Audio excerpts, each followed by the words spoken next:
ہم اپنے پروگرام کا آغاز کر رہے ہیں۔ محترم قاری فضل اکبر صاحب سے درخواست ہے کہ وہ تشریف لائیں اور تلاوت قرآن حکیم سے اس بابرکت تقریب کا آغاز فرمائیں۔ جناب اعوذ باللہ من الشیطان الرجیم، بسم اللہ الرحمن الرحیم۔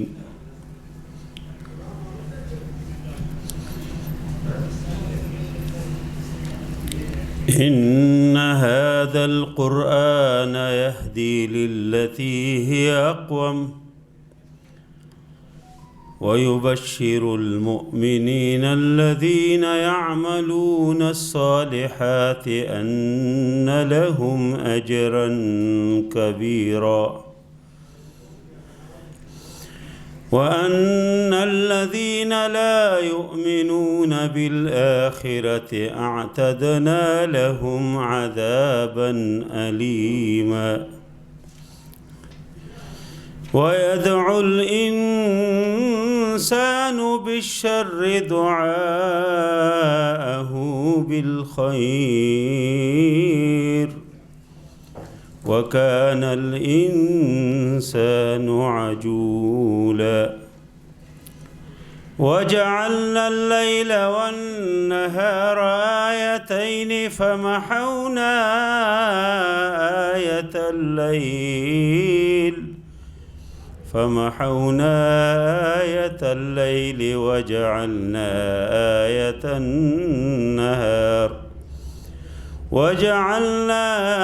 آية النهار مبصرة لتبتغوا فضلا من ربكم ولتعلموا عدد السنين والحساب وكل شيء فصلناه تفصيلا وكل إنسان ألزمناه طائره في عنقه ونخرج له يوم القيامة كتابا يلقاه منشورا اقرأ كتابك كفى بنفسك اليوم عليك سبيلا صدق اللہ العظیم۔ ادارہ معارف اسلامی جو ہے وہ علم کی روشنی میں طاغوت کا مقابلہ کرتا ہے۔ آج ہم نے پھر ایک مرتبہ اسی حال کے اندر، جہاں بہت پہلے بہت علمی قسم کے مذاکرے اور سیمینار منعقد ہو چکے ہیں، آج ایک اور موضوع کو ہم نے لیا ہے، اور وہ بھی آج کا کرنٹ بہت ہی اہم موضوع ہے کہ کیا فی الواقع غیر سودی بینکاری ممکن ہے، اس کی کیا برکات ہیں۔ اور پھر ہم نے آج خود بینک والوں کو دعوت دی کہ وہ آ کر خود بتائیں کہ اس کی کیا برکات ہیں، اس کی عملی شکل کیا ہے، کیا واقعتاً کو مشکل ہے یا ہے بھی نہیں۔ تو اس لحاظ سے یہ ایک علمی اور فکری جو ہے وہ محفل ہے۔ تو میں سب سے پہلے ادارہ معارف اسلامی کے ڈائریکٹر، جماعت اسلامی پاکستان کے ڈپٹی سیکرٹری جنرل محترم جناب ڈاکٹر حافظ سعید انور صاحب سے درخواست کروں گا کہ وہ تشریف لائیں اور افتتاحی کلمات جو ہیں فرمائیں۔ الحمد للہ وکفا وسلام علی عبادہ الذین اصطفیٰ، اما بعد فاعوذ باللہ من الشیطان الرجیم، بسم اللہ الرحمن الرحیم۔ یا ایہا الذین آمنوا اتقوا اللہ وذروا ما بقی من الربا، صدق اللہ العلی العظیم وبلغنا رسولہ النبی الکریم، ونحن علی ذلک لمن الشاہدین والشاکرین والحمد للہ رب العالمین۔ انتہائی محترم جناب ڈاکٹر فرید احمد پراچا صاحب، نائب امیر جماعت اسلامی پاکستان، صدر مجلس منتظمہ ادارہ معارف اسلامی منصورہ لاہور، محترم حافظ محمد ادریس صاحب، مرکزی رہنما جماعت اسلامی پاکستان، محترم برادرم مفتی عزیر اشرف عثمانی صاحب، محترم جناب آئی اے فاروق صاحب، ذمہ داران جماعت اور میرے انتہائی عزیز بزرگوں، نوجوان ساتھیوں اور جامعۃ المحسنات کی طالبات بہنوں، میں آج کے اس اہم پروگرام میں آپ تمام حضرات کو آمد پر خوش آمدید کہتا ہوں، اور ظاہر ہے کہ یہ ایک ایسا علمی موضوع ہے، ایمانی موضوع ہے، ایمان کا تقاضا ہے۔ قرآن کریم کی نصوص اس پر دلالت کرتی ہیں، نبی اکرم صلی اللہ علیہ وسلم کی احادیث مبارکہ اس حوالے سے صراحتاً ہمیں بتاتی ہیں کہ ایک بندہ مومن کو سود کی ہر طرح کی آمیزش سے اپنے مال کو کس طرح بچانا ہے، کس طرح اس کی حفاظت کرنی ہے۔ اور ظاہر ہے جب ہم حلال اور حرام کی بات کرتے ہیں، جب ہم سودی معیشت سے اجتناب کی بات کرتے ہیں، تو یہ حقیقت ہمارے سامنے اظہر من الشمس ہوتی ہے کہ اگر حرام کا لقمہ وہ غذائیت میں ہو، وہ لباس میں ہو، وہ طعام میں ہو، وہ پینے میں ہو، تو کتنا ہی اخلاص کیوں نہ ہو، کتنا ہی دور دراز کا سفر کیوں نہ ہو، اللہ کے رسول صلی اللہ علیہ وسلم کی اس حدیث کے مصداق کہ آپ صلی اللہ علیہ وسلم نے فرمایا کہ وَمَطْعَمُهُ حَرَامٌ وَمَلْبَسُهُ حَرَامٌ وَغُذِيَ بِالْحَرَامِ فَأَنَّى يُسْتَجَابُ لَهُ، کہ اس کی دعا کیسے قبول ہو سکتی ہے؟ وہ جتنی بھی گریہ اور زاری کرے، وہ جتنا بھی بیت اللہ کا سفر کرے، دور دراز کی طرف چل کر جائے، تو علمی حوالوں سے بھی ظاہر ہے کہ آج کے ہمارے اس موضوع سے جس طرح واضح ہے کہ اس حوالے سے لوگوں کے اشکالات بھی ہیں، اس لیے کہ ریاستی سطح پر آج ہمارے حکمران اپنی ذمہ داری کو پورا نہیں کر رہے، بلکہ اس کے راستے میں جہاں تک ممکنہ رکاوٹیں ہو سکتی ہیں، ہمیں نظر آتا ہے کہ وہ رکاوٹیں ڈالی جاتی ہیں اور اس کے راستے میں روڑے اٹکائے جاتے ہیں۔ لیکن اپنی سطح پر جو کوششیں ہو رہی ہیں، اور بالخصوص یہاں مفتی عزیر اشرف عثمانی صاحب کا خطاب ہوگا، ان کا پورا گھرانہ علمی حوالوں سے معروف ہے، اور بینکنگ کے حوالے سے بھی ان کی خدمات، حضرت مولانا تقی عثمانی صاحب حفظہ اللہ، ان کی خدمات ہمارے سامنے ہیں۔ اسی طرح آج کی اس ایک اہم اس پروگرام میں محترم جناب آئیے فاروق صاحب بھی تشریف فرما ہیں، اور ابھی حالیہ تقریباً 1.5-2 مہینے پہلے ان کی ایک کتاب اسلامی بینکاری کی تشکیل جدید ادارہ معارف اسلامی نے چھاپی ہیں۔ تو انشاءاللہ آئیے فاروق صاحب کے خیالات سے بھی ہم مستفید ہوں گے۔ اللہ رب العالمین ہمیں اس موضوع کو علمی طور پر بھی سمجھنے کی توفیق دے، اور اللہ رب العالمین ہمیں ان اشکالات سے بچتے ہوئے احتیاط کرنے کی اور اپنی معیشت کو اس حوالے سے بہتر بنانے کی بھی توفیق نصیب فرمائے، اور ہمیں اپنا کردار ادا کرنے کی توفیق دے کہ ہم ریاستی سطح پر بھی جو ہم کر سکتے ہیں، جو ہمارا کردار ہونا چاہیے، ہم اپنی تمام استعداد اور صلاحیت کو بروئے کار لائیں، اور اس کے لیے انشاءاللہ ہم اپنا کردار ادا کریں۔ آج کے ہمارے فاضل مہمانان گرامی، ہمارے علماء کرام دانشور حضرات موجود ہیں، اور انشاءاللہ وہ آپ کے سامنے تفصیل سے بات رکھیں گے۔ اللہ رب العالمین ہمیں سوچنے، سمجھنے اور بہتر عمل کرنے کی توفیق نصیب فرمائے۔ وآخر دعوانا ان الحمدللہ رب العالمین۔ تو ہمارے آج کے اس کی صدارت محترم جناب ڈاکٹر فرید احمد پراچا صاحب فرما رہے ہیں، جو مجلس منتظمہ ادارہ معارف اسلامی کے صدر بھی ہیں۔ انہیں ایک جنازے میں جانا ہے، اور جنازہ بھی ہمارے ایک بڑے محترم ایوب میر صاحب کے صاحبزادے کا ہے، انہیں وہاں پہنچنا ہے، تو انہوں نے یہ خواہش ظاہر کی ہے کہ میری گفتگو پہلے کرائی جائے۔ انہوں نے گفتگو کہا ہے، میں انہیں خطاب کی دعوت دیتا ہوں۔ جناب ڈاکٹر فرید احمد پراچا۔ الحمدللہ رب العالمین، والصلاة والسلام علی سید المرسلین و خاتم النبیین و علی آلہ وصحبہ اجمعین۔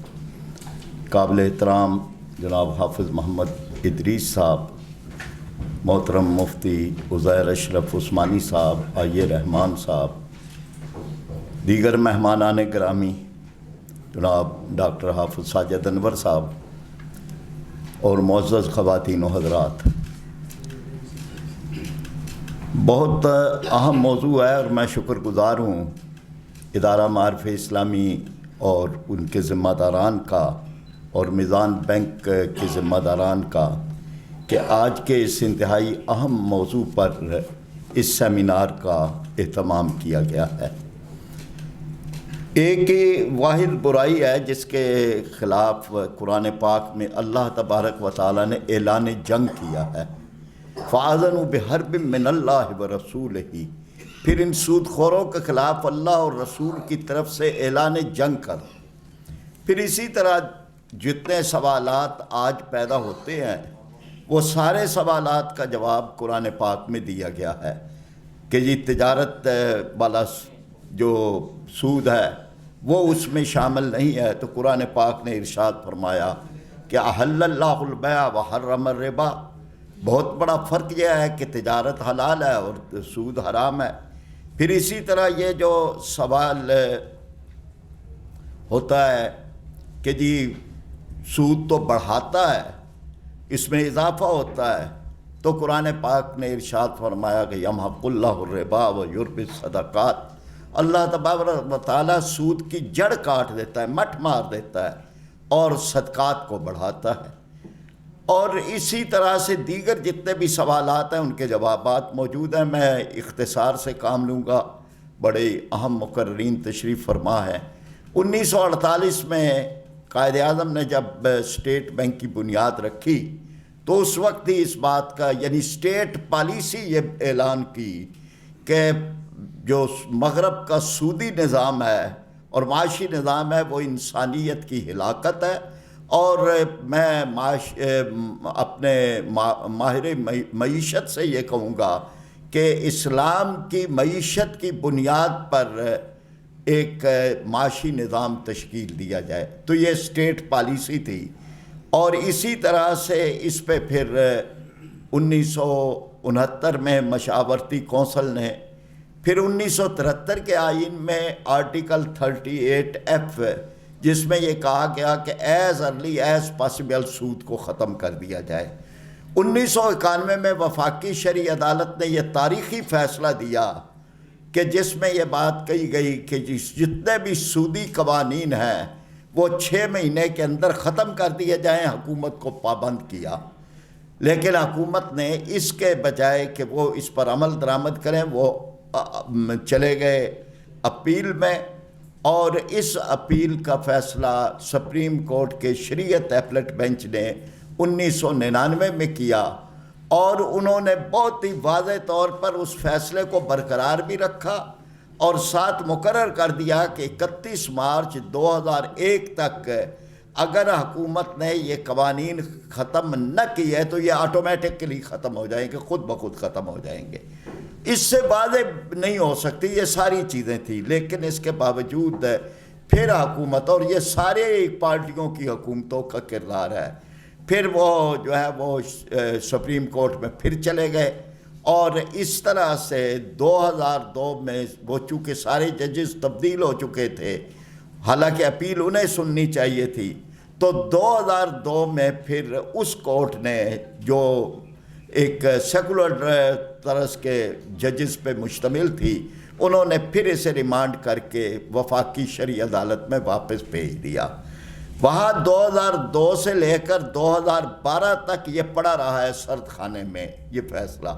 2012 میں جماعت اسلامی نے، تنظیم اسلامی نے پھر اب اس پہ درخواست دے کر اس کو شروع کروائی سماعت، اور 2012 سے اب 2022 تک 10 سال گزر گئے ہیں، سماعت ہو رہی ہے۔ میں جماعت اسلامی کی طرف سے خود پٹیشنر ہوں اور ہر تاریخ سماعت پہ جاتے ہیں، لیکن ابھی تک صرف بحث یہ ہو رہی ہے کہ کیا عدالت کا دائرہ سماعت ہے بھی کہ وہ یہ سن سکے، اس پہ اوپر بحث ہو رہی ہے۔ اور اس کے باوجود کہ اب جو موجودہ چیف جسٹس ہیں اس کے وفاقی شرعی عدالت کے اور دیگر ججز، انہوں نے اچھا اظہار کیا ہے اور تاریخیں بھی ایک ایک ہفتے کی دے رہے ہیں، لیکن اس کے باوجود حکومت کی بدنیتی اپنی جگہ پہ واضح ہے۔ اب میں بہت ساری چیزیں اس میں سے تاریخ کے وہ چھوڑ کے یہ اس وقت جو حکومت نے اپنا ویژن 2023 دیا ہے تو اس میں 10% جتنی معیشت ہے اس کو 10% کو غیر سودی بینکاری کی طرف منتقل کرنے کا اندیا دیا ہے۔ ایک تو جو غیر سودی بینکاری ہے وہ واضح نہیں ہے، بینکوں نے اپنی ایک ونڈو کھول دی ہے کہ جی یہاں پہ آپ یہاں جو ہے وہ بغیر سود کے، میزان بینک نے تو ایک اچھا ان کا نظام ہے، لیکن باقی جو بینک تھے ٹریڈیشنل بینک ہے انہوں نے بھی ونڈو کھول دی۔ پیسہ وہ گورنمنٹ لوگوں سے جمع کر کے پیسہ حکومت کو دیتے ہیں، 15% وہاں سے سود لیتے ہیں اور پھر اس کی غیر سودی بینکاری کے نام پر بہت کم شرح جو ہے وہ کھاتے داروں کی طرف جاتی ہے۔ تو یہ بہرحال وہ سکم ہے کہ جو حکومت کی طرف سے ہے۔ اب میں اس میں کچھ پہلو عرض کرتا ہوں۔ پہلے تو آئین پاکستان میں یہ جو آرٹیکل 38F ہے، اس کو پالیسی کے اصول کے تحت رکھا گیا ہے۔ پالیسی کے اصول کا مطلب یہ ہے کہ جو دے دے اس کا بھی بھلا، یا نہ دے اس کا بھی بھلا، حالانکہ اس کو بنیادی حقوق کے تحت ہونا چاہیے۔ یہ میرا بنیادی حق ہے کہ مجھے ریاست جو ہے وہ رزق حرام نہ کھلائے۔ یہ بنیادی حقوق ہے، ہر آدمی کا بنیادی حق ہے کہ اس کو سود کی ایک معمولی سی علائش بھی اس تک نہ پہنچے۔ اسی طرح سے جو ابھی اسٹیٹ بینک کا ایک ترمیمی ایکٹ انہوں نے لائے ہیں، اور جس پہ باقی اپوزیشن پارٹیوں نے بھی عملاً ساتھ دیا، اس کے ذریعے سے اب یہ شرح سود مقرر کرنا، یہ سارے اپنے ہاتھ کاٹ کر عالمی ساہوکاروں کے ہاتھ میں دے دیے گئے ہیں۔ پھر اسی طرح سے اس حکومت نے خاص طور پر یہ کیا کہ پہلے جو قرض تھے اور اس پر سود کی ادائیگی ہوتی تھی وہ اسٹیٹ بینک کو ہوتی تھی اور اسٹیٹ بینک سے لیتے تھے، تو اس کا نتیجے میں یہ تھا کہ اگر کوئی سود جا رہا تھا اور وہ غلط تھا لیکن پھر بھی وہ اسٹیٹ کو جا رہا تھا، لیکن اب انہوں نے وہ سارے پیسے کمرشل بینکوں سے لے کر قوم کو کمرشل بینکوں کا کر دیا ہے مقروض، اور اس طرح سے اب یہ جاگیرداروں اور وڈیروں اور ان کا جو ہے وہ نظام، اس کے اندر ہم پھنسے ہوئے ہیں۔ اور غیر ملکی قرضہ اس وقت 127 ارب ڈالر کا ہے ہمارے اوپر، جس پہ سود یہ پچھلے 5 سال 2013 سے 2018 تک کا جو سود تھا وہ 24 ارب 32 کروڑ ڈالر، یہ صرف سود تھا۔ پوری قوم سے ہم ریونیو اکٹھا کر کے عالمی ساہوکاروں کو سود کے اندر ادائیگی کر رہے ہیں۔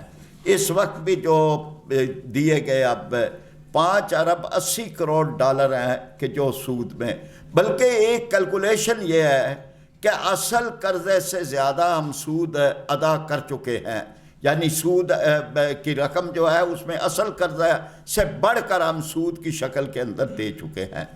اب یہ کہ یہ اسلامی بینکاری دنیا بھر کے اندر کامیاب ہے، 200 سے زیادہ بینک ہیں۔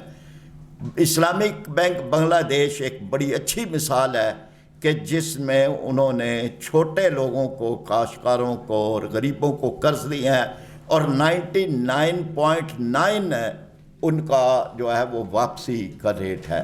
اور اسی طرح سے یہ بات، اور یہ حسینہ واجد حکومت سے پہلے کی بات میں کر رہا ہوں، اور ان پہ بڑے دباؤ بھی ڈالے گئے، لیکن یہ ہے کہ وہ تیسرے نمبر پہ بنگلہ دیش کے بینکوں میں اس کا تیسرا نمبر تھا۔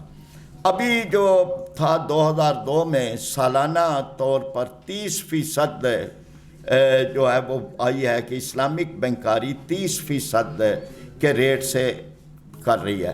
میں اس وقت کچھ مطالبات کی شکل میں، تاکہ آج کے سیمینار کے حوالے سے ہم گورنمنٹ سے بھی مطالبہ کریں۔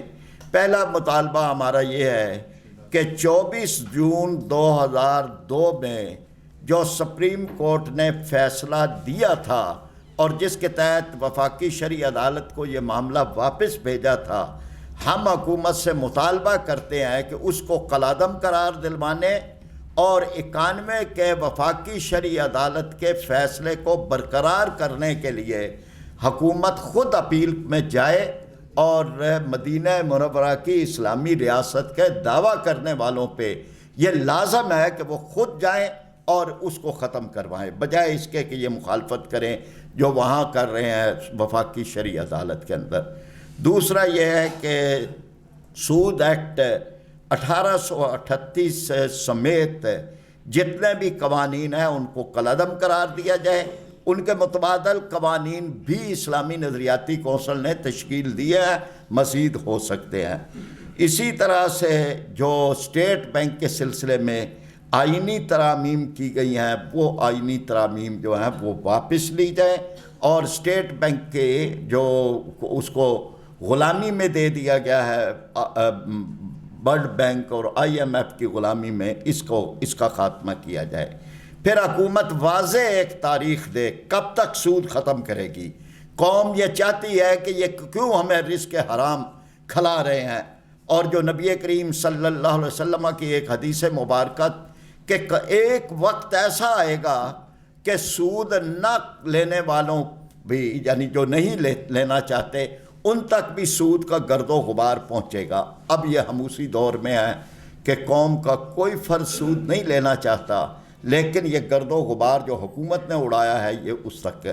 اسی طرح سے جو ہیں جتنے بھی قرضے حکومت نے لیے ہیں، دیے ہیں، وفاق نے صوبوں کو، اسٹیٹ بینک نے اداروں کو، اسی طرح ان سب کو ایکوٹی کے اندر تبدیل کیا جائے، وہ قرضے ختم کیے جائیں جو سود دی۔ اسی طرح سے یہ بھی ہمارا ہے کہ جی جتنا بھی یہ زرعی ترقیاتی بینک کی طرف سے یا ہاؤس بلڈنگ کی طرف سے جو قرضے تھے ان پر جو سود ہے وہ فوری طور پر حکومت ختم کرنے کا اعلان کرے۔ آخر کے اندر میں جماعت اسلامی کی طرف سے اس بات کا اظہار کرتا ہوں کہ ہم جو اس وقت ایک کرپشن فری پاکستان کی تحریک چلائے ہوئے ہیں، تو اس کا عام ترین حصہ جو ہے وہ سودی معیشت کا خاتمہ ہے، اور انشاءاللہ تعالی ہم سودی معیشت کے خاتمے کے اس عزم کے اندر جو بھی جماعت اسلامی کے پاس جتنی بھی ہماری قوت اور سرمایہ اور ہماری افرادی قوت ہے وہ انشاءاللہ تعالی اس راستے کے اندر لگائیں گے اور مجبور کریں گے کہ یہ جو بے برکتی ہے اس کو ختم کرے۔ قرآن پاک نے واضح طور پر یہ کہا ہے کہ وَمَنْ عَارَضَ عَنْ ذِكْرِي فَإِنَّ لَهُ مَعِيشَةً ضَنْكًا، جو اللہ کے حکم سے منہ موڑتے ہیں ان کی معیشت تنگ ہو جاتی ہے، آج تنگ ہو چکی ہے۔ اور اعلان قرآن کا یہ ہے کہ وَلَوْ أَنَّ أَهْلُ الْقُرَىٰ آمَنُوا وَاتَّقَوْا، یہ بستیوں والے ایمان لائیں اور تقویٰ کی روش اختیار کریں تو ہم ان پر زمین و آسمان کی برکتوں کے دروازے کھول دیں گے۔ میں مفتی عزیر اشرف صاحب کا، میزان بینک کا، سب کا انتہائی شکر گزار ہوں۔ ادارہ معارف اسلامی کی طرف سے بھی اللہ تبارک و تعالی ہم سب کو اس مرحلے تک پہنچائے کہ ہم اس ملک کے اندر بلا سود معیشت کا دور دیکھ سکیں۔ وآخر دعوانا ان الحمدللہ۔ ڈاکٹر فرید احمد پراچا صاحب صدارتی خطبہ دے رہے تھے، لیکن صدارتی خطبے کا مطلب یہ نہیں ہے کہ پروگرام ختم ہو گیا ہے۔ اب ہمارے آج کے مہمان خصوصی محترم مفتی عزیر اشرف عثمانی صاحب وہ تشریف لائے ہیں۔ ہم ان کے بہت شکر گزار ہیں کہ انہوں نے اپنی بہت ساری مصروفیات کے باوجود ہمیں وقت عنایت فرمایا، تو ہم آج ان کے ارشادات سننے کے لیے بےتاب ہیں۔ جو بھی سوالات ہوں آپ زبانی بھی کر سکتے ہیں، بعد میں بھی ہو سکتے ہیں، تاکہ کوئی چیز تشنہ نہ رہ جائے۔ تو محترم جناب مفتی صاحب سے درخواست ہے کہ وہ تشریف لائیں اور اپنے خیر۔ بسم اللہ الرحمن الرحیم، نحمدہ ونصلی علی رسولہ الکریم، اما بعد فاعوذ باللہ من الشیطان الرجیم، بسم اللہ الرحمن الرحیم۔ معزز مہمانان گرامی، عزیز طلباء طالبات، ڈاکٹر ساجد انور صاحب، حافظ محمد ادریس صاحب، اشتیاق احمد فاروق صاحب، سب کو السلام علیکم ورحمۃ اللہ وبرکاتہ۔ سب سے پہلے تو میں اللہ تعالیٰ کا شکر ادا کرنا چاہتا ہوں کہ اللہ تعالیٰ نے ہمیں اس بات کا موقع عطا فرمایا کہ یہاں ہم جمع ہو سکیں اور ایک ایسے موضوع کے بارے میں بات کر سکیں جو آج کل ایک انتہائی اہمیت کا حامل ہے۔ تو سب سے پہلے تو میں اللہ تعالیٰ کا شکر ادا کرنا چاہتا ہوں، اور پھر میں خاص طور پر شکر ادا کرنا چاہتا ہوں ادارہ معارف اسلامی کا، جماعت اسلامی کا، یہ تمام حضرات کا کہ انہوں نے مجھے ناکارہ کو دعوت دی کہ میں یہاں حاضر ہو سکوں اور اسلامی بینکنگ کے بارے میں بات کر سکوں۔ بات شروع کرنے سے پہلے سچی بات تو یہ ہے کہ مجھے اپنی کمی کا، اپنی علمی کمی کا، ناقص علمی کا احساس ہے اور اپنے تہی دامن ہونے کا احساس ہے، اور اتنی بڑی شخصیات کی موجودگی میں مجھ جیسا ناکارہ بندہ کوئی بھی ایسی بات کرے تو یہ تو حقیقت کے خلاف ہے۔ لیکن میں نے اپنے بزرگوں کو دیکھا ہے کہ جب بھی وہ بات کرتے تھے تو وہ بات کرتے تھے جو انہوں نے پڑھی ہوتی تھی اور اپنے اساتذہ کرام سے سیکھی ہوتی تھی. ہمارے ہاں مدارس میں ایک سسٹم ہے جو شاید آپ حضرات میں سے کچھ حضرات واقف ہوں. وہ تکرار کا ایک سسٹم ہوتا ہے. تکرار کیا ہوتا ہے کہ ایک استاد سبق پڑھاتا ہے اور طالب علم سبق سنتا ہے. اس کے بعد جب سبق ختم ہو جاتا ہے تو دوپہر کے اوقات میں یا رات کے اوقات میں طلباء کی ایک ٹولی بن جاتی ہے. اس ٹولی میں 4-5 طلباء ہوتے ہیں اور ایک طالب علم ان کا امیر ہوتا ہے. وہ جو سبق سنا ہوتا ہے وہ سبق دہراتا ہے اور پھر باقی طلباء وہ سبق سنتے ہیں، پھر وہ سبق دہراتے ہیں. اور اذا تقرر فی القلب، یہ ایک مشہور سنا ہوگا آپ نے کہ جب تکرار ہوتا ہے تقرر فی القلب، تو دل میں بات بیٹھ جاتی ہے. تو اس میں جو سنانے والا ہوتا ہے وہ استاد نہیں ہوتا. جو سنانے والا ہوتا ہے، جو امیر ہوتا ہے اس ٹولی کا، وہ استاد نہیں ہوتا. بالکل یہی معاملہ آج یہاں بھی ہے. میں بالکل استاد نہیں ہوں. میرے جو حیثیت ہے بتانے کی وہ ایک بالکل متکرر کی حیثیت ہے، جو ایک بات کو اپنے اساتذہ کرام سے، اپنے بزرگان دین سے سن کر اس کو بتا رہا ہے. تو میں اللہ تعالیٰ سے دعا کرتا ہوں کہ اللہ تعالیٰ مجھے صحیح بات کہنے کی توفیق عطا فرمائے، صحیح طریقے سے کہنے کی توفیق عطا فرمائے، اور آپ حضرات کو صحیح طریقے سے سمجھنے کی توفیق عطا فرمائے. آمین. میں بات شروع کرتا ہوں اس بات سے کہ جب ہم کہتے ہیں نا کہ قرآن کریم میں اللہ سبحانہ و تعالیٰ ارشاد فرماتے ہیں ان الدین عند اللہ الاسلام، اللہ تعالیٰ کے نزدیک جو پسندیدہ دین ہے وہ کون سا ہے؟ اسلام ہے. تو اسلام کیا چیز ہے؟ ایک شخص نے نماز پڑھ لی، روزہ رکھ لیا، حج کر لیا، زکوٰۃ ادا کر دی، تو کیا اس نے پورے اسلام پر عمل کر لیا یا کچھ حصہ، یا ابھی بھی کچھ باقی ہے؟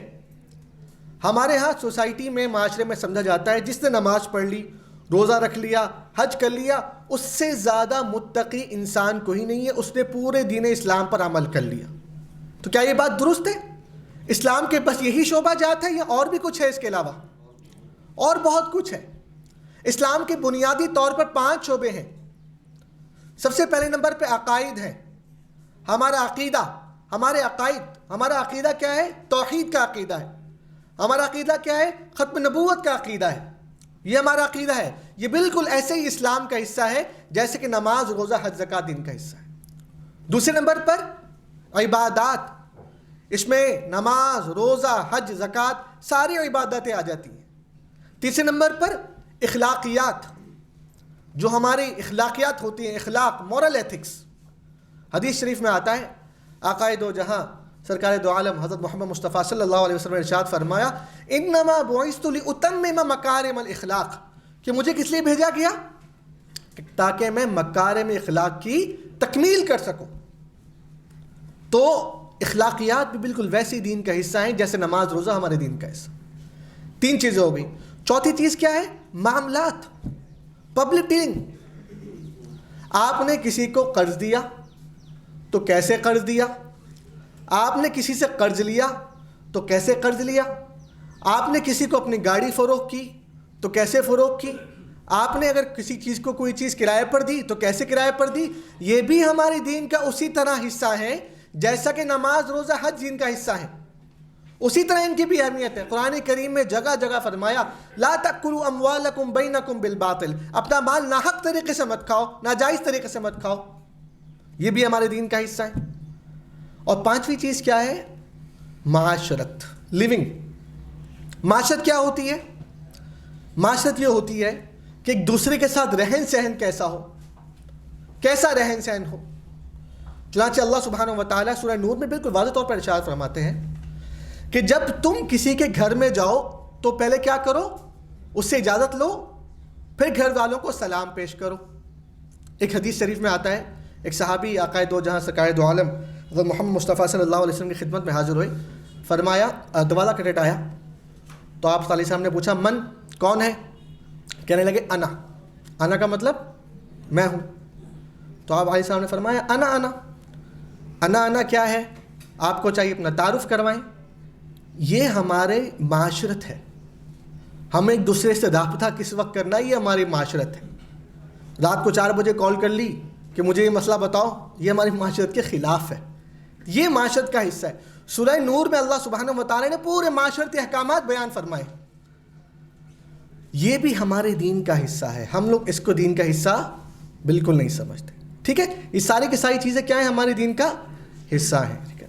اب اگر کوئی شخص یہ کہتا ہے کہ جس نے نماز پڑھ لی, روزہ رکھ لیا, حج کر لیا, یہ ہمارے دین کا حصہ ہے, تو کہنا بالکل غلط ہے. یہ کہنا بالکل غلط ہے. آج ہماری سوسائٹی میں یہ بات سمجھی جاتی ہے. تاجر حضرات یہ سمجھتے ہیں کہ ہم نے نماز پڑھ لی, روزہ رکھ لیا, داڑھی رکھ لی, بس ہم نے پورے دین پر عمل کر لیا. حالانکہ ایسا نہیں ہے. دین میں تمام چیزیں شامل ہیں.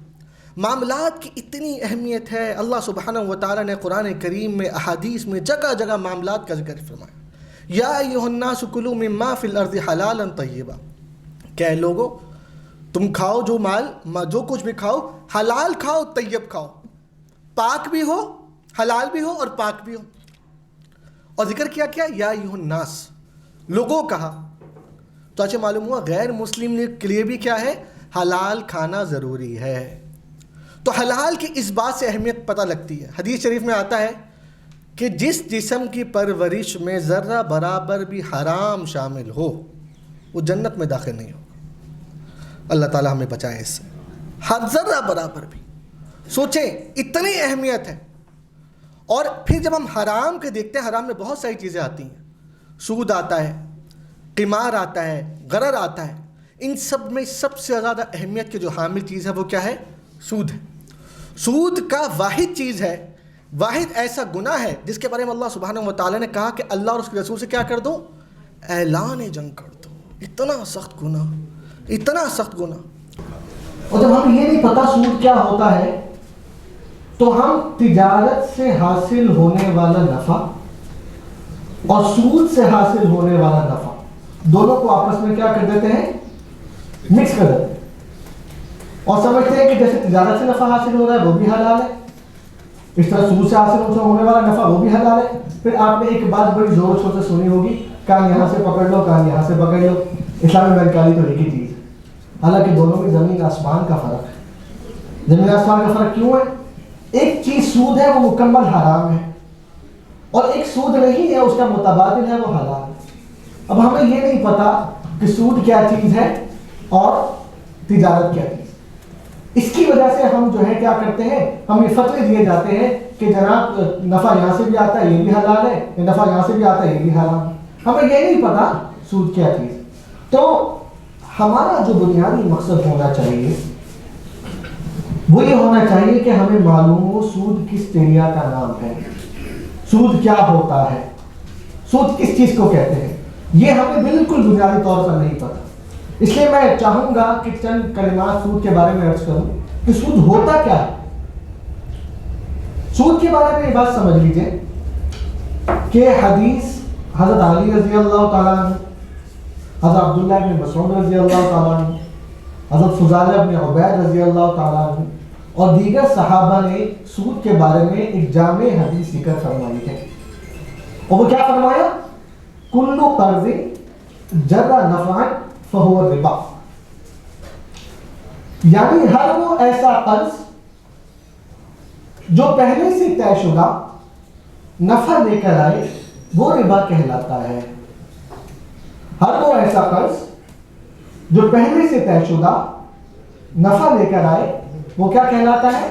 ربا کہلاتا ہے. اگر ہم غور کریں حدیث میں, اور حدیث میں جو فقہاء کرام نے اس کی تفسیر بیان فرمائی ہے, اس میں 3 باتیں بیان ہو رہی ہیں. پہلی چیز قرض کا معاملہ ہو. کس کا معاملہ ہو؟ قرض کا معاملہ. دوسری چیز کیا ہے؟ اس قرض کے اوپر کوئی نفع آ رہا ہو. 2 چیزیں. تیسری چیز یہ کہ وہ جو نفع آ رہا ہو وہ نفع پہلے سے طے شدہ ہو. جب یہ تینوں چیزیں ہوں گی تو وہ سود ہوگا. 3 میں سے 2 ہوں گی یا 3 میں سے 1 ہوگی تو وہ ربا نہیں ہوگا. تو اب میں چاہوں گا تھوڑی سی تفصیل اس کے بارے میں بتاؤں. سب سے پہلی چیز کیا تھی؟ قرض کا معاملہ ہو. حدیث میں جو لفظ ذکر ہوا ہے وہ قرض ہے, لیکن فقہاء کرام یہاں کہتے ہیں کہ یہاں قرض مراد نہیں ہے بلکہ دین یعنی ڈیٹ مراد ہے, جس کا حاصل یہ ہے دین یا قرض یا ڈیٹ یہ ہوتا ہے کہ جب آپ کسی شخص کو کوئی رقم دیتے ہیں اس کی ذمہ داری بن جائے کہ اس نے وہ رقم لازمی طور پر واپس کرنی ہے. اس رقم کو کیا کہتے ہیں؟ قرض کہتے ہیں. مثال کے طور پر میں نے باور بھائی کو 1 لاکھ روپے قرضہ دیا. اب ان کی شرعی ذمہ داری ہے کہ انہوں نے لازمی طور پر وہ قرضہ واپس کرنا ہے. اگر یہ واپس نہیں کریں گے تو چونکہ ان کی ذمہ داری ہے واپس کرنا, میں عدالت جاؤں گا, عدالت زبردستی ان سے پیسہ لے کے مجھے واپس کر دے. اس کا مطلب ہے انہوں نے لازمی مجھے رقم واپس کرنی ہے. یہ بات سمجھنے کے بعد سمجھ لیجیے, جو قرضے کی رقم ہوتی ہے, جو دین کی رقم ہوتی ہے, جو قرضہ ہوتا ہے, اس میں شرعی طور پر نقصان نہیں ہوتا, نہ فائدہ ہوتا ہے. جتنی رقم دی ہے اتنی ہی رقم واپس ملتی ہے. اور اگر اس نے رقم نہیں دی تو عدالت کے ذریعے زبردستی رقم نکلوائی جا سکتی ہے. وہ پھر بھی نہیں دی تو ہم عدالت میں تفلیس, انسالوینسی اس کو کہتے ہیں, وہ دائر کر سکتے ہیں کہ بھائی اس کے پاس تو پیسے ہیں, گھر ہے, گاڑی ہے, پھر بھی پیسے نہیں دے رہا ہمارے, تو ان کے جو اثاثہ جات ہیں ان کو تحلیل کیا جائے, رقم پھر بھی نکلوائی جائے. ٹھیک ہے, تو پہلی چیز کیا ہوگی؟ قرضے کی رقم, اور قرضے کی رقم میں واپسی لازمی ہوتی ہے, پہلی بات. دوسری چیز یہ کہ قرضہ جو ہے, جو دیا ہے, اس کے اوپر کسی بھی طرح کا نفع آ رہا ہو. کیا آ رہا؟ نفع آ رہا. اب نفع سروس کی شکل میں آئے تو بھی سود ہے, نفع کسی کیا کہتے ہیں گفٹ کی صورت میں آئے تو بھی سود ہے, نفع کیش کی صورت میں آئے تو بھی. یہ ساری کی ساری چیزیں کیا ہیں؟ سود میں شامل ہوں گی. صرف کیش والا نفع نہیں ہوتا, کیش کے علاوہ جو سروس ہوتی ہے وہ بھی نفع ہوتا ہے, کیش کے علاوہ جو گفٹ ہوتا ہے وہ بھی سود ہوتا ہے. ساری کی ساری چیزیں کس میں آ جائیں گی؟ سود میں آ جائیں گی. 2 چیزیں ہو گئی. اور تیسری چیز یہ کہ یہ جو گفٹ آ رہا ہے, یہ جو نفع آ رہا ہے, یہ پہلے سے طے شدہ ہو, آپس میں طے کر لیا ہو قرض دار نے یا قرض خواہ نے کہ جب آپ رقم واپس کریں گے تو کیا کریں گے؟ زیادہ کر کے رقم واپس کریں گے. جب یہ 3 چیزیں ہوں گی تو ربا ہوگا. 3 کے علاوہ 2 ہوں گی, 3 کے علاوہ 1 ہوگا تو ربا نہیں ہوگا. ٹھیک ہے. اچھا, اب میں آپ لوگوں سے سوال کرتا ہوں, بلکہ ایک مثال پیش کرتا ہوں. آپ لوگوں نے مجھے بتانا ہے ان تینوں باتوں کی روشنی میں کہ یہ ربا ہے یا نہیں. پہلی چیز کیا ہے؟ قرض. دوسری چیز کیا ہے؟ نفع. تیسری چیز کیا ہے؟ نفع کا پہلے سے طے شدہ ہے. میں نے بابا بھائی کو 1 لاکھ روپے قرضہ دیا اور ان سے کہا جب آپ مجھے واپس کریں گے تو 1,10,000 روپے واپس کریں گے. آپ نے جواب دینے سے پہلے سوچنا ہے کیا یہ تینوں باتیں پوری ہو رہی ہیں؟ قرضہ ہو, قرضے کے اوپر نفع آ رہا ہو, نفع پہلے سے طے شدہ ہو. تو بتائیے, یہ جو میں نے بات بتائی ہے, مثال پیش کی ہے, کیا یہ سود کی ہے؟ سود ہے. کیسے پتا سود ہے؟ قرضہ ہے, قرضہ ہے. قرضہ ایسے پتا کہ وہ لازمی رقم واپس کرنی ہے. نفع آ رہا ہے, کس صورت میں آ رہا ہے؟ بالکل صحیح, نفع پہلے سے طے شدہ ہے. یہ 100% ربا ہے, سود. ایک اور مثال پیش کرتا ہوں. آپ لوگوں کو 5 منٹ کے لیے مفتی بنا رہا ہوں, صرف 5 منٹ کے لیے. 1 لاکھ روپے میں نے دیے بابر بھائی کو اور ان سے کہا کہ آپ 1 لاکھ ہی واپس کریں گے. کہنے لگے ٹھیک ہے, رقم لے کے چلے گئے. 1 مہینے بعد آئے, کہنے لگے 1 لاکھ روپے تو لے رہے اور 5,000 روپے یا 10,000 روپے میں آپ کو اپنی خوشی سے دے رہا ہوں, آپ نے مشکل وقت میں میری مدد کی. کیا یہ ربا ہے؟ قرضہ ہے, قرضہ ہے. نفع آ رہا ہے, آ رہا ہے. کس صورت میں آ رہا ہے؟ کیش کی صورت. پھر یہ ربا کیوں نہیں ہے؟ طے شدہ نہیں ہے. جزاکم اللہ, طے شدہ نہیں ہے. تو نبی علیہ السلام کا طریقہ کار تھا, جب نبی علیہ السلام قرضہ لیتے تھے تو طے شدہ نہیں ہوتا تھا کوئی نفع اس کے اوپر, تو زیادہ کر کے واپس کرتے تھے. حدیث میں آتا ہے زن و ارجح, وزن کرو اور زیادہ تول کے واپس کرو. یہ کب کرتے تھے؟ جب پہلے سے طے شدہ نہیں ہوتا. وہی چیز پہلے سے طے شدہ ہو تو اس سے بڑا گناہ کوئی نہیں, اور طے شدہ نہ ہو زیادہ کر کے واپس کرے تو یہ ثواب ہے. تو معلوم ہوا اللہ کا حکم ہے اس کے پیچھے, اپنی حکمت جو مرضی ہو, علت جو مرضی ہو, اللہ کا حکم ہمارے لیے سب سے مقدم. تیسری مثال آپ نے مجھے بتانا ربا ہے یا نہیں. بابر بھائی کو میں کہتا ہوں 1 لاکھ روپے میں آپ کو دے رہا ہوں, آپ نے 1 لاکھ ہی واپس کرنے ہیں, مجھے زیادہ نہیں چاہیے آپ سے, مگر شرط ایک ہے, آپ کی گاڑی بڑی شاندار ہے, میں آپ کی گاڑی چلاؤں گا, اس شرط پر میں آپ کو 1 لاکھ روپے کا قرضہ دے رہا ہوں. 1 دن کے لیے آپ مجھے گاڑی دیں گے, میں گاڑی چلاؤں گا، آپ نے 1 لاکھ ہی واپس کرنے ہیں مجھے. بتائیے کیا یہ سود ہے؟ سود کیسے ہے؟ قرضہ ہے، نفع آ رہا ہے قرضے پر. کس صورت میں نفع آ رہا ہے؟ کیش ہے، گفٹ ہے، سروس ہے؟ بالکل سروس ہے. پہلے سے طے شدہ ہے. یہ 100% سود ہے. پاکستان میں لوگ سود ہی نہیں سمجھتے ہیں سود دین کا، یہ تو کیا کہتے ہیں سود ہے ہی نہیں. یہ بالکل ایسے ہی سود ہے، ایسے ہی حرام ہے جیسے شراب حرام ہے.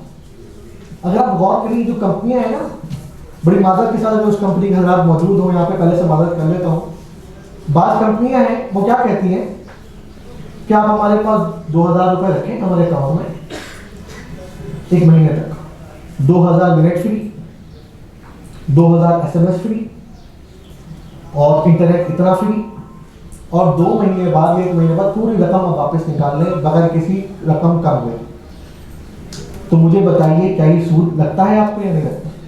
قرضہ ہے. قرضہ کیسے؟ پوری رقم واپس آ رہی ہے، گارنٹی مل رہی ہے. اب نفع آ رہا ہے، کس صورت میں آ رہا ہے؟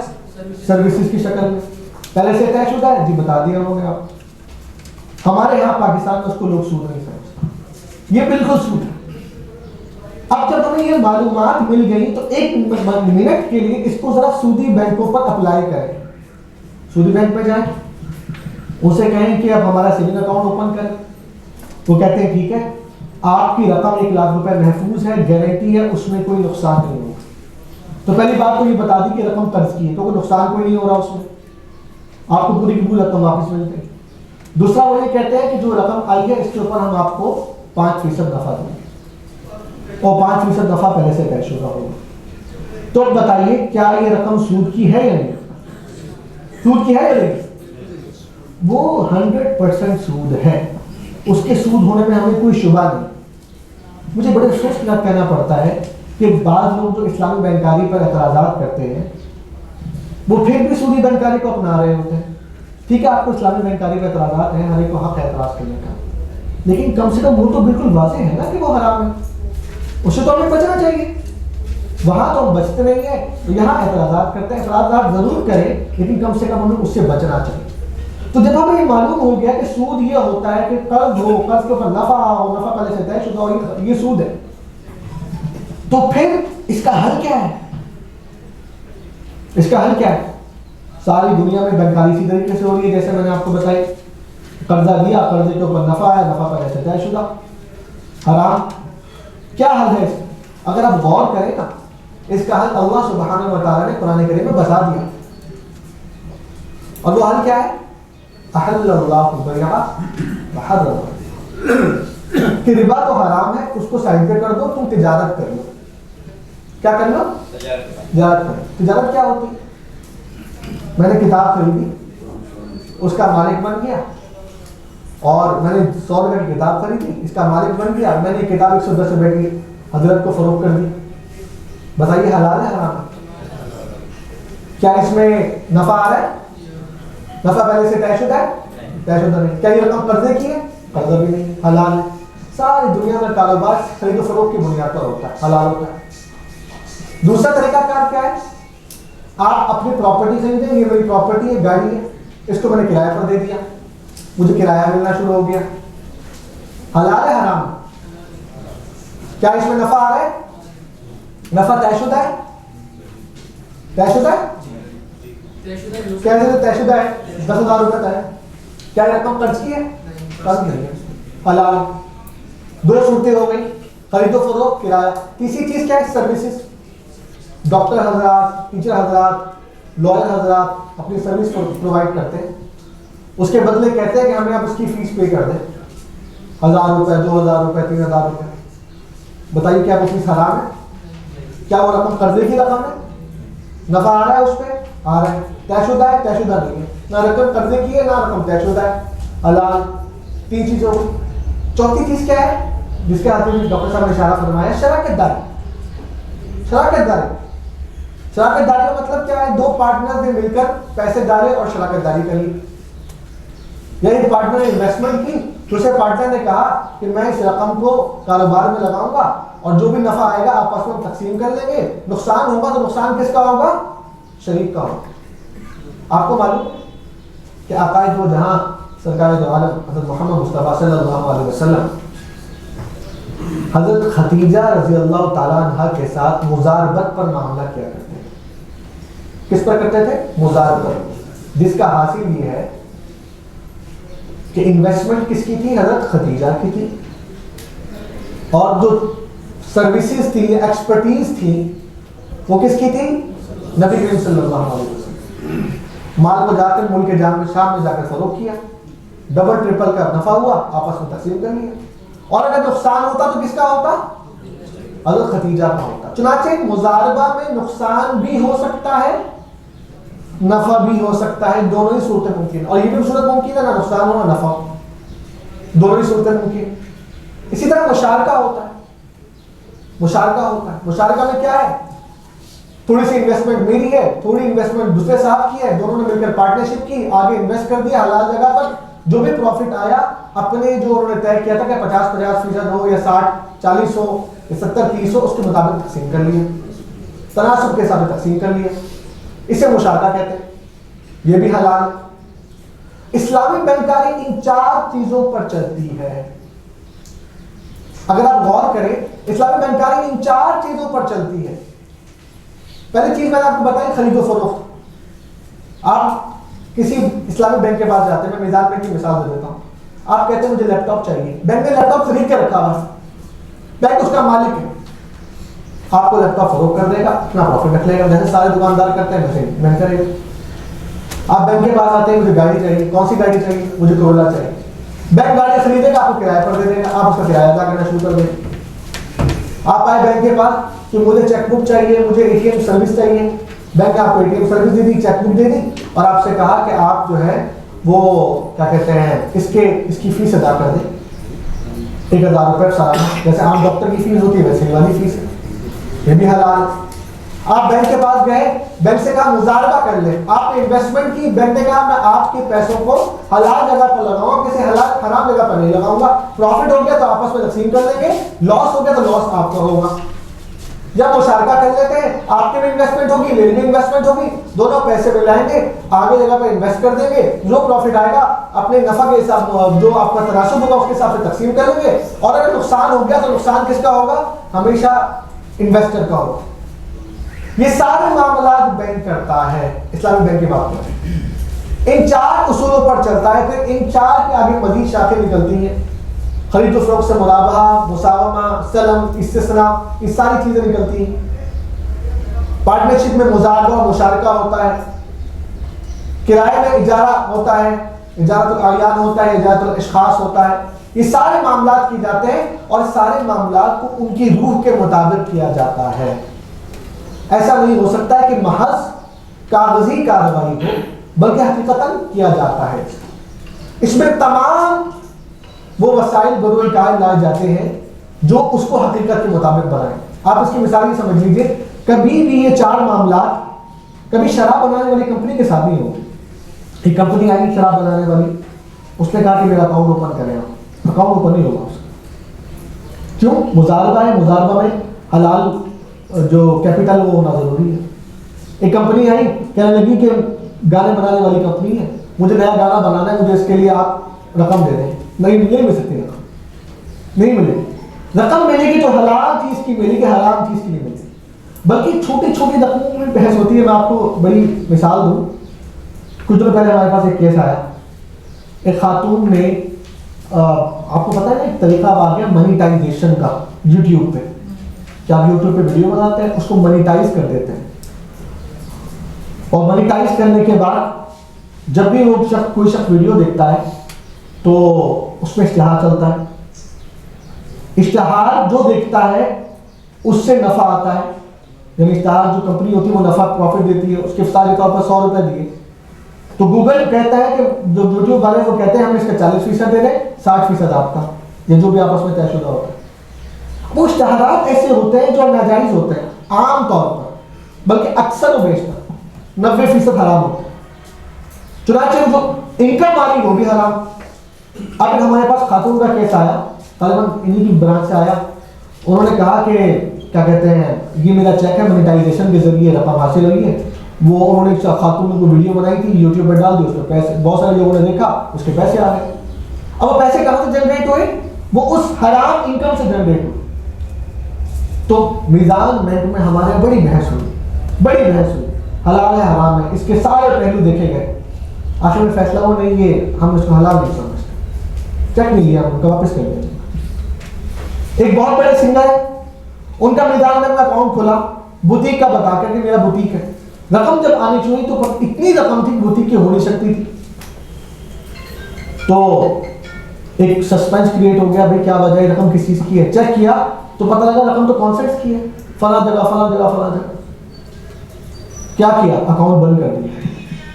تو پوری چیزوں کو اختیار کیا جاتا ہے, ہر طرح کی چیز کو, کہ حرام انکم ہمارے یہاں شامل نہ ہو, حلال انکم ہو. ساتھ ساتھ ہمارے یہاں شریعہ بورڈ موجود ہے جس پہ مفتی تقی عثمانی صاحب موجود ہے, مفتی شیخ احسان صاحب موجود ہے جو بحرین کے ہیں, دیگر فقہا موجود ہیں, اور ان کی نگرانی میں علماء کرام پورے پاکستان میں ہر برانچ پہ جا کر چیک کرتے ہیں کہ جو معاملات ہوتے ہیں وہ اسلام کے مطابق ہو رہے ہوں. اور اگر ان کو پتہ لگ گیا کہ معاملہ اسلامک نہیں ہے تو وہ کیا کرتے ہیں, اس کو ختم کر دیتے ہیں, اس کا نفع بھی تقسیم کر دیتے ہیں. ایک ابھی کیس آیا, میرے خیال نماز کا اذان ہوتی ہے, اچھا ایک کیس آیا, اس کے بعد کوسچن آنسر سیشن لیں گے آپ؟ جی ارادہ تو یہ تھا کہ نماز سے پہلے اختتام کر لیں, میں تو اپنی بات مکمل کر لیتا ہوں, پھر میں انشاءاللہ آپ کے سوال اگر نہیں پتہ تو انشاءاللہ اس کے بعد بھی دیکھ لیں گے. تو ایک ہمارے پاس ایک معاملہ آیا, اس معاملے میں یہ ہوا کہ اسٹیٹ بینک کی طرف سے آڈٹ ہوا. آڈٹ کیا ہوا کہ ان کا جو آڈیٹر تھا وہ آیا, اس نے میزان بینک کا کارڈ لیا, اور کارڈ لینے کے بعد اس نے وہ ساری ٹرانزیکشن کی جو حرام تھی, سینما کا ٹکٹ خرید لیا, شراب کی بوتل خریدی, چیک کرنے کے لیے کہ میزان بینک کا کارڈ چلتا ہے وہاں یا نہیں چلتا. اب آپ کو پتا ہے کہ اس وقت ویب سائٹ پر ہزاروں حرام چیزیں ہیں, تو بہت جگہ تو نظام بینک نے آئی ٹی پر پابندی لگائی ہوئی ہے, تو 100 جگہ وہ نہیں چلا, ایک جگہ چل گیا. مفتی شفیع صاحب کا فتویٰ آیا تھا, حضرت مولانا مفتی شفیع صاحب کا, اس وقت گورنمنٹ کی طرف سے یہ آپشن نہیں ہوتی تھی کہ آپ اس کو انٹرسٹ بیس رکھنا چاہتے ہیں کہ انٹرسٹ لیس رکھنا چاہتے ہیں, اس وقت آپشن نہیں تھی. تو اس وقت جب مفتی صاحب نے فتویٰ دیا تو اس لحاظ سے تو ٹھیک ہے, لیکن میرا خیال ہے, اور میں ذاتی طور پہ میں نے اس پہ عمل کیا ہے, کہ اب اس کو ریکنسیڈر کرنے کی ضرورت ہے کہ جب سے گورنمنٹ نے اس کو آپشن دے دی فرد کو, اب یہ معاملہ فرد اور گورنمنٹ کے درمیان ہو گیا. اب یہاں پہ وہ آپشن وہ نہیں رہی جو پہلے والی تھی, اس لیے اس کو ریکنسیڈر کر کے اس کے اوپر جو ہے وہ موقف لانے کی ضرورت ہے. اس پر ہوئی ہے بیٹھا غالباً, اور ابھی تک جو فتویٰ ہے وہ یہی ہے کہ جو اپنے اختیار سے بھی کر رہا ہے اس کے لیے تقوی کا تقاضا ہے کہ وہ اس رقم کو صدقہ کرے, تقوی کا تقاضا ہے. لیکن اگر وہ نہیں کرتا تو پھر اس کی گنجائش ہے. ابھی تک فتویٰ اسی قول کا. ویسے اس پر میرا سوال یہ ہے آپ کے پاس کہ بینگ اے بینکر, جب آپ کے پاس سرپلس فنڈ ہوتے ہیں جی, اس کی شارٹ ٹرم انویسٹمنٹ آپ لوگ کہاں کرتے ہیں؟ بہت سے سوال کرنے والا. ہمارا ایک ڈپارٹمنٹ ہوتا ہے, اس کو خزانے کا ڈپارٹمنٹ یا ٹریجری ڈپارٹمنٹ کہتے ہیں. وہ کیا کرتا ہے کہ اس کے پاس جو رقم سرپلس ہوتی ہے وہ اس رقم کو کہیں نہ کہیں کوشش کرتا ہے انویسٹ رکھے تاکہ اس سے بھی نفع آئے. کیونکہ اگر وہ رقم انویسٹ نہیں کی جائے گی, ویسی پڑی رہے گی, تو کھاتہ داروں کو نفع نہیں ملے گا. اور یہاں کمپٹیشن کا دور ہے, کھاتہ داروں کو جب نفع نہیں ملے گا تو وہ بینک چھوڑ کے دوسرے بینک چلے جائیں گے, یا وہ کہیں گے ہم سودی بینک میں جانا ہے, کم سے کم نفع تو زیادہ آتا ہے نا وہاں.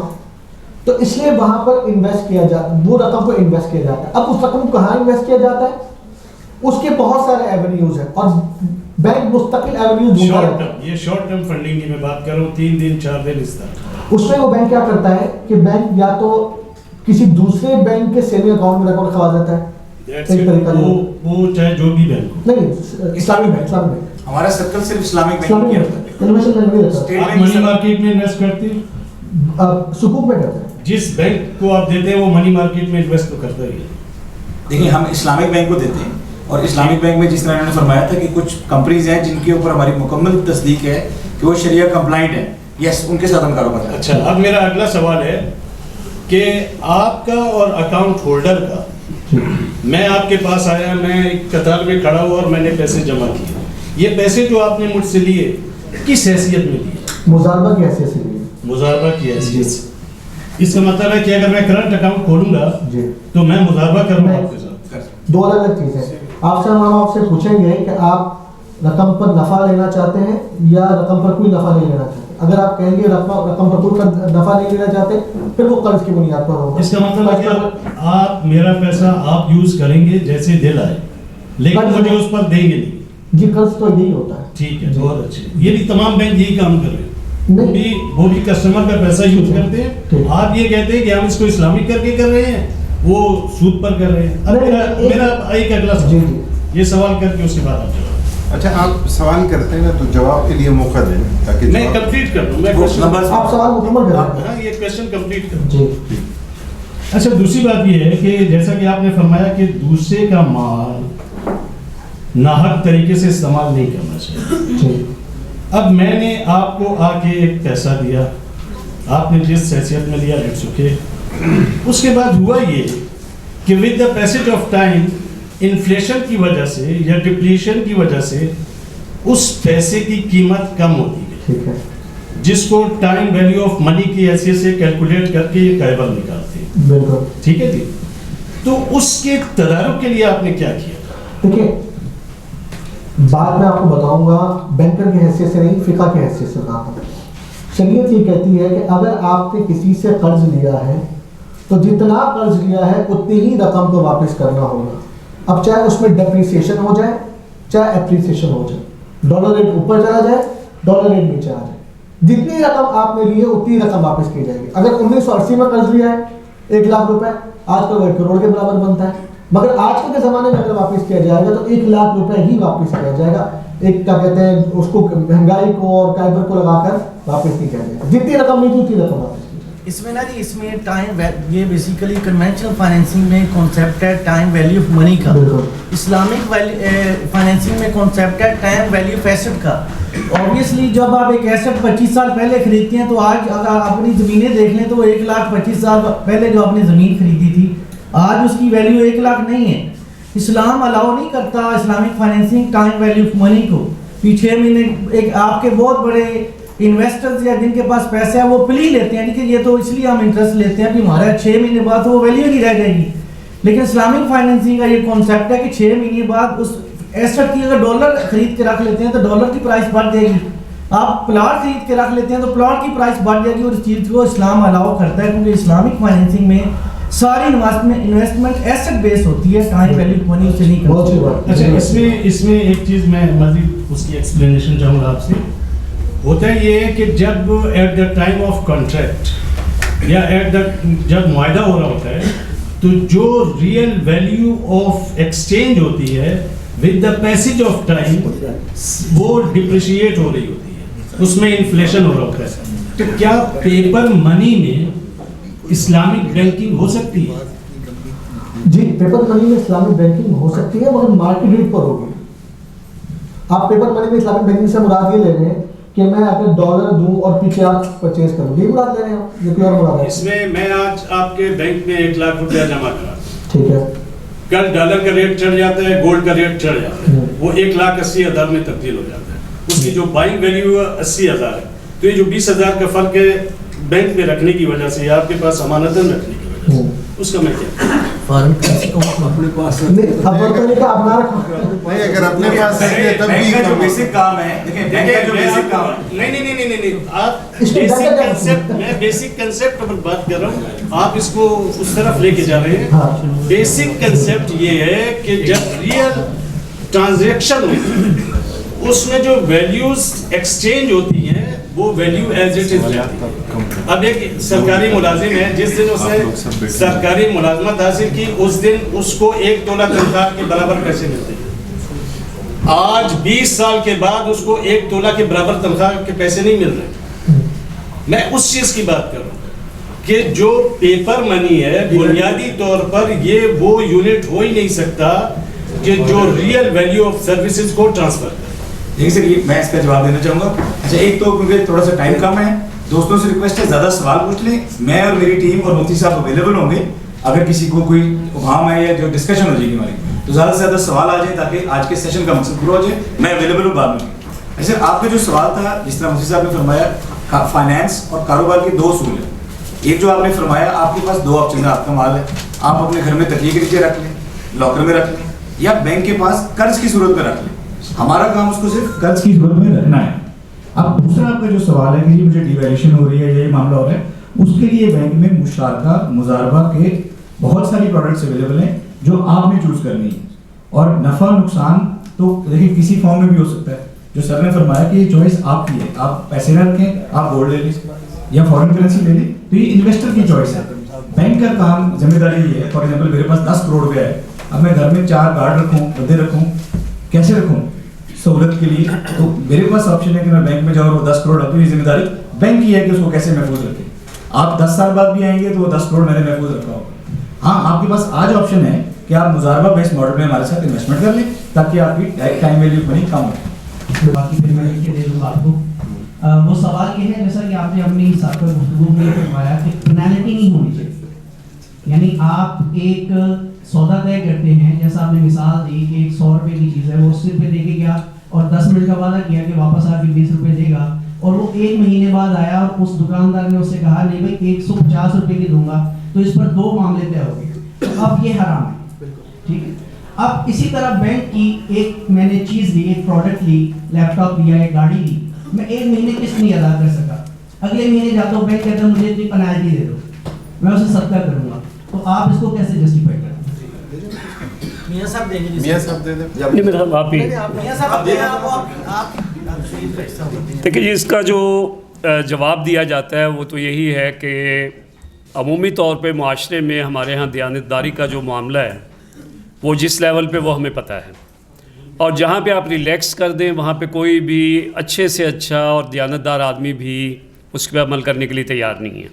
اگر اسے پتہ ہے کہ مجھے کچھ نہیں ہوگا, کوئی میرے سے جرمانہ نہیں ہوگا, کوئی نہیں پوچھے گا, میں جب مرضی جو ہے وہ واپس کر دوں, تو یہ برسبیل احتیاط آپ کہہ سکتے ہیں کہ یہ پھر اس کا حل نکالا گیا ہے کہ اس کے اوپر فائن جو ہے وہ مقرر کیا جائے, اور وہ فائن اس انداز میں ہو. ویسے تو شرعی لحاظ سے اس کی ادروائز تو گنجائش نہیں بنتی, جیسے آپ کے بل کے اوپر فائن جو ہے وہ گورنمنٹ لگا دیتی ہے, ادروائز تو نہیں بنتی اس کی گنجائش. لیکن اس کو سیف سائڈ پہ رکھنے کے لیے لیکن اس کا یہ پھر جو ہے وہ ازالہ کیا گیا کہ وہ بینک کی ملکیت نہیں ہوگا, بینک اس کا مالک نہیں ہوگا, بلکہ اس کو آگے چیریٹی کے طور پہ جو ہے جو ضرورت مند افراد ہیں ان تک جو ہے وہ دے دیا جائے گا. اور اس طرح سے وہ جو ایک طرح سے سیف سائڈ رکھنے کے لیے جو معاملہ تھا یہ سارا اس حوالے سے کیا گیا ہے. اس میں ایک چیز اور بھی ہے, میں تو یہ بتا دوں, وہ یہ کہ یہ صرف اس بنیاد پہ نہیں کہا گیا کہ جو چیریٹی ہے بس چیریٹی کر دو, بلکہ اس کے پیچھے ایک حکمت ہے اور ایک ہمارے پاس ایک مثال موجود ہے, اور وہ حضرت امام مالک رحمۃ اللہ علیہ کا ایک قول موجود ہے. اور وہ یہ فرماتے ہیں کہ اگر کوئی شخص وعدہ کرتا ہے اللہ تعالیٰ سے کہ یا اللہ میں اس سال یہ کام کروں گا, یا اللہ میں یہ کام کروں گا لازمی, اور اگر میں نے یہ کام نہیں کیا تو اتنی رقم میں اللہ کی راہ میں صدقہ کروں گا, تو اسے کہتے ہیں التزام بالتصدق. اس کا مطلب ہے صدقے کو اپنے اوپر لازم کرنا. صدقہ لازم نہیں ہوتا, آپ کو پتہ ہے, لیکن جب کوئی شخص التزام کر لے کہ یا اللہ میں نے یہ کام کرنا ہے, میں وعدہ کرتا ہوں کہ میں یہ کام کروں گا, اگر نہیں کیا تو میں اتنے پیسے اللہ کی راہ میں صدقہ کروں گا, تو اس نے التزام بھی تصدق کر لیا. منت کہہ سکتے ہیں, منت بھی ہوتی ہے لیکن منت تھوڑی سی مختلف, اس کے الفاظ دوسرے ہوتے ہیں. اچھا, اب ہوا کیا کہ جب ہم اسلامک بینکاری کی بات کرتے ہیں تو یہاں یہ مسئلہ تھا کہ اگر کوئی شخص گاڑی کرائے پر لے گیا تو اس کو پتہ لگ گیا جی اگر یہ میں نے ٹائم پر نہیں دی تو یہ تو سود ہو جائے گا, بینک لے گئی.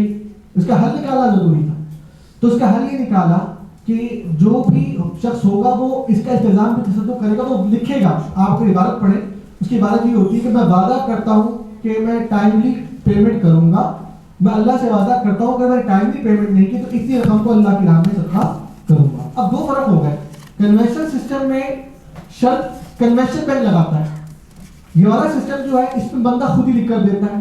دوسری چیز کنونشنل بینک میں جو نفع یا وہ جو پینلٹی کی رقم ہوتی ہے وہ اپنے جیب میں شامل کرتا ہے, جبکہ چیریٹی کی رقم جو ہوتی ہے وہ مستحق زکوٰۃ کو دی جاتی ہے, عام بندوں کو نہیں, مستحق زکوٰۃ کو دی جاتی ہے. اس لحاظ سے بنائی طور پر جزاک اللہ. مجھے اجازت دیجیے ڈاکٹر صاحب, مجھے ایکچولی آپ کو بہت شکریہ, بہت شکریہ.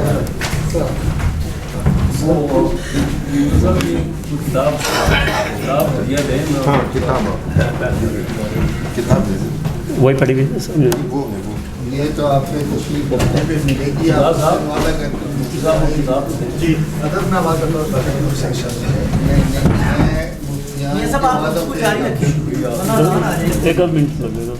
ایک منٹ لگے میں ڈسٹربینس.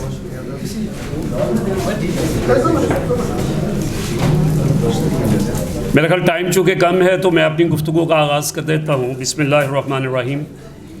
احباب گرامی، جیسا کہ آپ کے علم میں ہے کہ جو کنونشنل بینکنگ جسے کہا جاتا ہے، اس کو آج کے لیول پہ پہنچنے کے لیے صدیاں لگی ہیں، اور ان صدیوں میں 4 یا 5 صدیوں کے اندر جس طرح سے یہ ڈیولپمنٹ ہوئی ہے، ہزاروں نہیں بلکہ لاکھوں ذہنوں نے اس کے اوپر کام کیا ہے. پوری یہودی لابی جو ہے اس کے اوپر وہ کام کرتی رہی ہے، باوجود اس کے کہ ہر مذہب کے اندر جو ہے وہ سود حرام ہے. دین اسلام نے سود کو حرام کیا ہے، یہودیت نے حرام کیا ہے، عیسائیت کے اندر حرام ہے، حتیٰ کہ سوشلزم کے اندر، کمیونزم کے اندر یہ حرام ہے. وہی حرام اس معنوں میں کہہ رہا ہوں کہ وہ ان کے جو کرتا دھرتا ہیں ان کا یہ کہنا ہے کہ جس طرح سے ہم قاتلوں کی گردنیں اڑاتے ہیں، اس طرح سے ہمیں سود خوروں کی گردنیں اڑانی چاہیے. یہ جو ہے نقطہ نظر ہے سوشلزم کے پیروکاروں کا. گویا دنیا کا ہر اخلاقی نظام، ہر مذہب جو ہے وہ اس کے خلاف ہے کہ سود کا نظام جو ہے وہ معاشرے کے اندر جاری و ساری ہو. لیکن یہودیوں کا جو معاملہ ہے ان کے بارے میں آپ جانتے ہیں، وہ ان کے 2 چہرے ہوتے ہیں، اور 2 چہروں میں ایک میں وہ کہتے ہیں کہ یہودی سے سود نہیں لے گا، لیکن غیر یہودی سے لینے میں کوئی حرج نہیں ہے. بہرحال یہ معاملہ ہوا، بینکاری شروع ہوئی، اور یہ بینکاری نے پورے نظام کو اپنے اندر جکڑ لیا. اور اس کے بعد یہ پیپر منی آئی. پیپر منی کا جو معاملہ ہوا، اس نے جس طرح سے پورے نظام کو، اور پیپر منی سے آگے بڑھتے ہوئے آپ جو ہے وہ پلاسٹک منی سے آگے اب آ کے جو ہے بٹ کوائنز، اور کہاں سے کہاں جو ہے دنیا چلتی چلی جا رہی ہے. اس پورے معاملے میں ظاہر ہے کہ لاکھوں لوگ پیچھے بیٹھے ہوئے کام کر رہے ہیں. اور ایسے میں سمجھتا ہوں کہ ایک کام انور اقبال قریشی نے پاکستان بننے سے پہلے سود کے خلاف لکھا، باقر الصدر نے عراق میں سود کے خلاف لکھا اور اس کے لیے متبادل کے طور پہ بات کی. سید ابوالعلا مودودی رحمۃ اللہ علیہ نے اپنی کتاب سود میں صفحہ 232 پہ ایک اسلامی بینک کیسے قائم ہو، اس کے اوپر جو ہے وہ 4-5 پیجز کے اندر ایک ابتدائی جو ہے وہ معاملہ رکھا. اس کے بعد 1968 میں ڈاکٹر نجات اللہ صدیقی نے اس کے اوپر ایک پوری کتاب غیر سودی بینکاری کے نام سے جو ہے وہ لکھی، جو بعد میں بینکنگ وداؤٹ انٹرسٹ کے نام سے بھی چھپی، کہ ایک غیر سودی بینک کیسے قائم کیا جائے گا، اس کو کیسے چلنا چاہیے. اس کی ایک ابتدائی شکل انہوں نے بالکل مبرہن کر دی کہ ایک بینک جو ہے وہ آپ کن بنیادوں کے اوپر قائم کریں گے، کیسے چلے گا، اس کے کیا معاملات ہوں گے. اور الحمدللہ آپ جانتے ہیں کہ 1961-63 کے لگ بھگ جو ہے وہ 2 تجربات ہوئے ہیں، ایک متغمر کا مصر کے اندر، اور دوسرا جو ہے ملائیشیا میں تبونگ حاجی کا. اور ان 2 تجربات سے ایک وہ معاملہ ہوا کہ کس طرح سے ہم غیر سودی بنیادوں کے اوپر معاملات کو آگے لے کر چل سکتے ہیں.